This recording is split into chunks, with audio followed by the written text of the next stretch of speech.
Hi guys, I'm Gabi Larsen, and today we're going to be doing a teacup collage using magazines and old paper.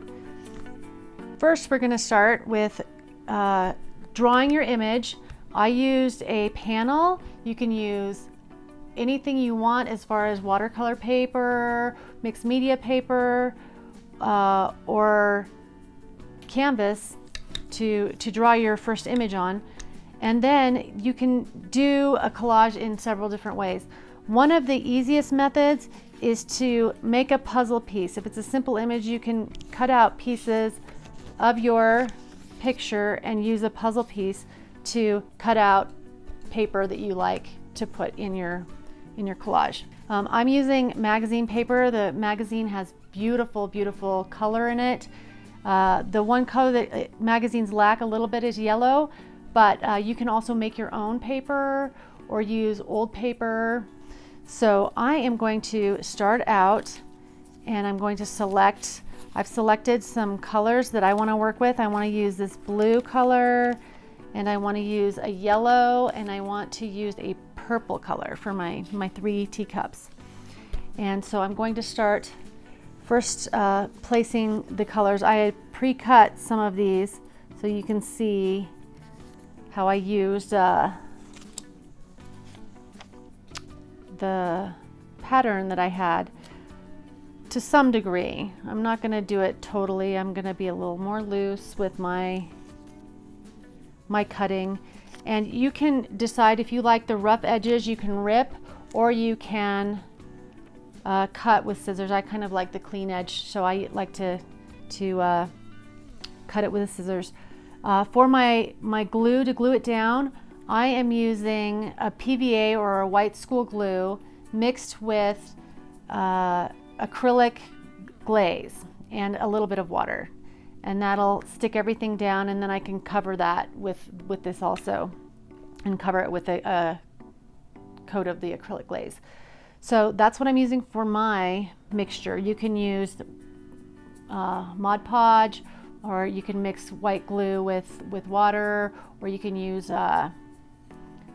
wallpaper paste. Also works really well. And if you don't like the bumps and ridges, you can use credit cards to rub those out. I'm gonna just leave mine in there, but you can do that if you want. So I'm gonna start gluing some of these pieces down. And I picked pieces of paper that kind of had interesting patterns that might make you feel like you're doing a china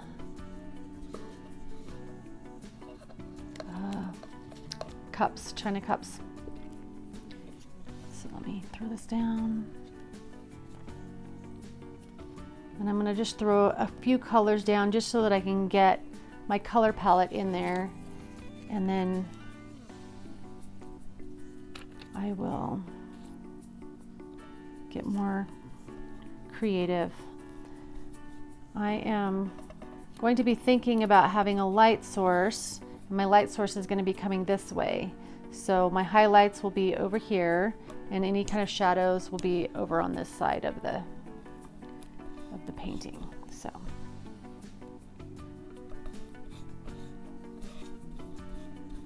you can get really meticulous with your pattern, or you can just freestyle it. So now I'm going to start throwing in my magazine colors that match.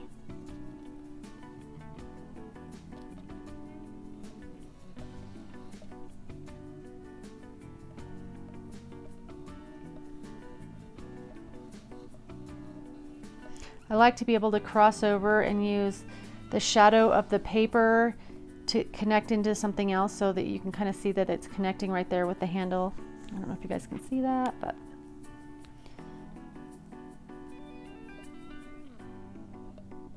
I'm going to do it a little bit up here too. Use this as the rim and connect it into that yellow to make it look like it's a shadow in there in the cup. All right.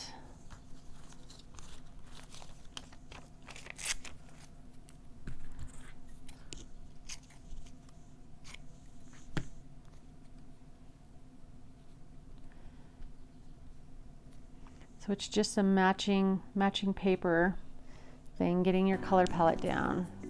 Okay, now I'm going to speed up the process so that you don't have to watch the whole thing in slow motion.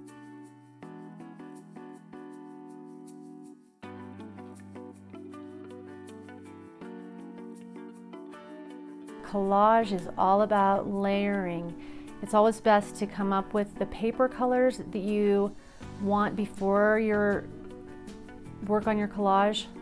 That way you can have a lot of paper to select from depending on what you want to do. You might change your mind halfway through and want to use a different piece, and it's always nice to have a big selection to choose from.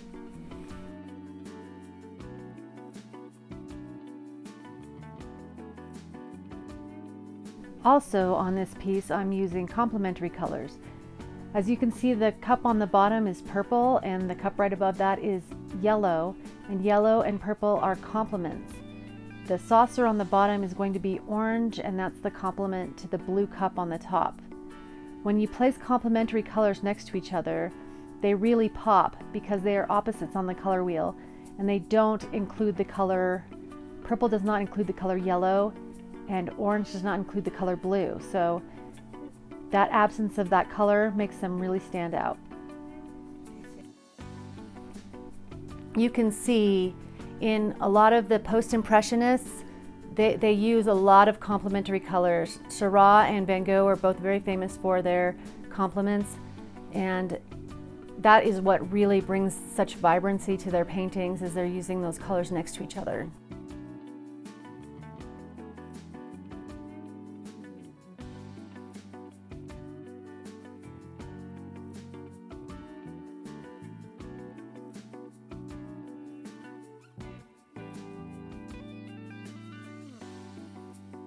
I wanted to put a handle on this cup on the bottom.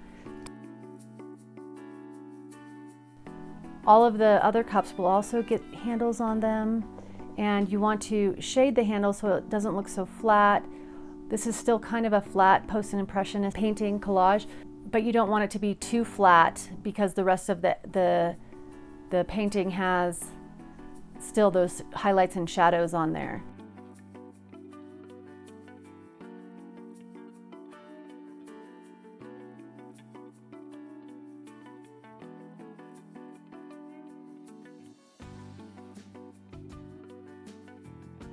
There's a yellow highlight running on the edge of the orange platter, and that's because that light source is coming from the left side and it's hitting the lip of that saucer and making that stand out.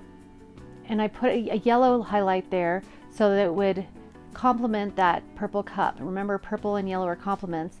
If I had put a white highlight on there, it wouldn't stand out as much as the yellow highlight.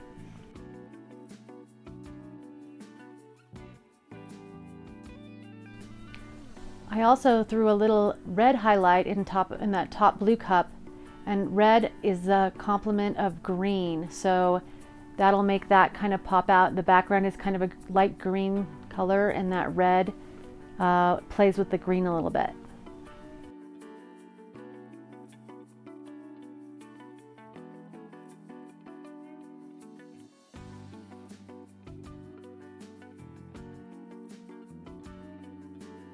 All right, so we're almost done here with this little collage. We need to put the last little handle on this cup over here. And just fix it up a little bit and see how it looks, and then we'll be done.